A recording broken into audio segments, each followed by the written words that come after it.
Masarap talaga ang pagkain pag may anghang, di ba? Ay, good morning mga kaulam. Ready na ko. Ready na tayo. Ito yung pinag-uusapan namin. Niyog-niyugang may anghang. Ayan, kunti lang ang anghang nito mga kaulam. Ito ang gulay ko ngayon mga kaulam. Napakalusog nito. Itong masustansya. Ha? Ang masustansya raw sabi ni Mami. Meron tinola, meron ding munggo. Ayan. Hindi ko mabuksan kasi ako ay putol lang kamay ko mga kaulam. Pasensya na kayo ha. Merong kaldereta. Hindi mo pinabuksan pala sa akin ha. May minudo. May giniling. May daing na bangos. May hotdog at fried egg. At may pork chop na may sauce. Meron ding chicken adobo. Ayan, kita nyo, malinaw na malinaw mga kaulam ha.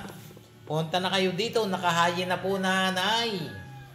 Ayan, ulitin natin to. Baka para makita nyo ang sarap at sustansya. Ayan, munggo yan. Tinola.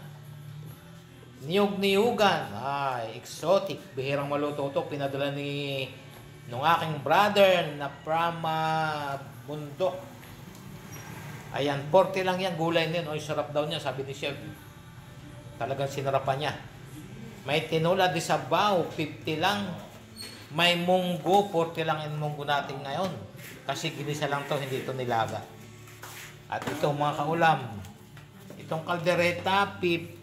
Minudo, 50. Giniling, 50. Daing na bangus, 45.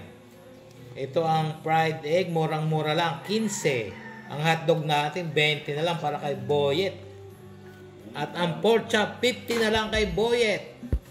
At ang chicken adobo, 50 na lang kay Boyet. Okay, ito yung mga anak ni Boyet, mga gwapong mga bata. At ito naman yung tatay niya, si Boyet, napakagwapo lalo.